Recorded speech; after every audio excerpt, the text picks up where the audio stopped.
সাবিদো methodology বলে একটা কথা আছে, এটা একজন মানুষের নামে, মিগুয়েল সাবিদো বলে একজন ভদ্রলোক, উনি একটা থিওরি, একটা মেথডই করছেন যে আপনি যে কোনো একটা জনগোষ্ঠীর ধ্যান ধারণা চিন্তা ভাবনা চেঞ্জ করে দিতে পারেন থ্রু পপুলার সোপ অপেরা বা টেলিভিশন বা নাটক বা এই ধরনের জিনিসের ভিতরে দেখে আপনি চেঞ্জ করে দিতে পারেন, যেটা বাংলাদেশে আমরা বুঝে হোক না বুঝে হোক বাকের বাই সিন্ড্রোম যেটা আর কি, বা এই যে এইসব যে সমস্ত নাটকগুলো আছে সেগুলোর মাধ্যমে over the period of time change হয়ে আসছে। সো মাচ সো দ্যাট বাংলাদেশে একটা নাটকে জাস্ট ওই আসে না, ওইখানে দেখলাম যে মানে ধরুন সেকেন্ডারি লেভেলের হবে, ইন্টারমিডিয়েট লেভেলের একটা student proposing his teacher, female teacher, এগুলো বাংলাদেশের নাটকের থিম কিন্তু এখন। তো এই সাবিদো মেথডটা কি, সেটা হচ্ছে যে আপনি একটা নাটক বা একটা সুন্দর করে গল্প লিখবেন, যে গল্পের মেইন যে ক্যারেক্টারটা হবে সে আপনি যা প্রপোজ করতে চাচ্ছেন সেটার বিরোধিতা করবে, মানে আপনি যা বোঝাইতে চাচ্ছেন সেটার বিরোধিতা করবে, সিরিজ হবে, তারপরে তাকে বোঝানো হবে এই হবে, এবং লাস্টে সে বলবে আসিলাম বোকা হইলাম বুদ্ধিমান আর কি, শেষে আর কি বলবে সেটা। এটা হচ্ছে থিওরিটা, মানে প্রথমে সে অপোজ করবে, তারপরে এক সময় সে বলবে হ্যাঁ এটাই তো ঠিক। তাইলে কি হলো, মানুষ অপোজ করার পয়েন্টগুলো জানলো এবং তারপরে কেন ঠিক বললেন এটা জানলো, এবং তারপরে তারা কিন্তু এটাতে অভ্যস্ত হইলো বা এটা আর কি খাইলো আর কি। তো এটা একটা উদাহরণ দিচ্ছেন কিভাবে এটা হয়, কিভাবে এই ব্যাপারগুলো ঘটে।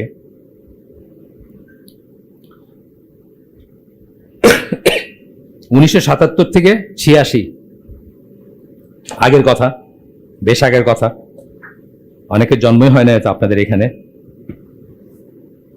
77 থেকে 86 এই সময়টার ভিতরে মেক্সিকান সোপ অপেরা, মেক্সিকোতে সোপ অপেরা মানে এই যে এইসব যেগুলা নাটক দেখে না, সিরিজ দেখে না, ওইগুলো আর কি সোপ অপেরা এইখানে এমন ভাবে এটাকে চুজ করা হয়েছে কথাবার্তাগুলা জন্ম নিয়ন্ত্রণ নিয়ে, যে এই পিরিয়ডের ভিতর 34% পপুলেশন গ্রোথ কমে গেছে মেক্সিকোর।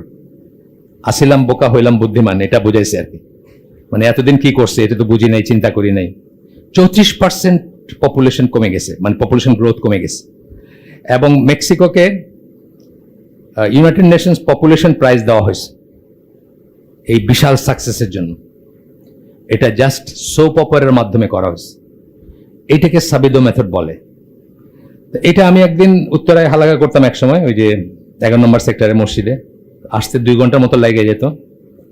আমি ওই এফএম এ নানা রকম জিনিস হয় শুনতাম, খবর, মেনলি খবর আর ইসলামিক কিছু প্রশ্নোত্তর শুরু হয়েছে এফএম এ, আপনারা জানেন বোধহয় না। এফএম এ একটা সময় কিন্তু কারা দেয় আমি জানি না, কিন্তু দেয় মোটামুটি ভালোই, বেশ ভালো আমি বলবো আর কি, মানে লেমেনের জন্য বেশ ভালো। যাই হোক, তো ওরকম একটাই শুনতে গিয়ে একটা মানে হয়তো বা মানে রাষ্ট্রযন্ত্র স্পন্সরও হইতে পারে জিনিসটা, আমি শিওর না। এরকম একটা শুনতেছি, মানে একটা নাটিকা বা এরকম হচ্ছে যে একজন অফিসের বস, উনি টেকি না, মানে ল্যাপটপ এই কিবোর্ড এগুলাতে উনি কমফোর্ট ফিল করেন না আর কি। তো ওনাকে ওনার সাবঅর্ডিনেটরা বোঝাইতেছে যে স্যার ফেসবুক যদি আপনি ইউজ করেন তাহলে সবকিছু খুব ফাস্ট করতে পারবেন। তো উনি তর্ক করতেছেন, তর্ক করার পরে এক সময় আপনার তার সাথে যারা ছিলেন তারা বোঝাইলেন যে ফেসবুকের কত মোজেজা বা কত কল্যাণ আর কি। বোঝানো শেষ হওয়ার পরে ওই বস বলতেছেন যে ঠিক আছে তোমরা করো তাইলে, আমার তো বয়স হয়ে গেছে, আমি কি এগুলো পারবো? বললেন না স্যার আপনিও পারবেন, আপনাকে আমরা শিখাই দিব, খুবই ইজি শিখাটা। এবং শেষ পর্যন্ত উনি যেটা অপোজ করছিলেন ফেসবুক ইউজ করাটা, সেটা অপোজও করলেন না, বরং নিজেই সেটা কিভাবে তাড়াতাড়ি রপ্ত করা যায় সেটাতে কনভিন্সড হয়ে গেলেন। এইটাই সাবিদো মেথড যেটা বললাম। এটা কিন্তু একটা টাইপ যেটা দিয়ে আপনি আপনার মানুষকে চেঞ্জ করতে পারেন বা করতে পারেন।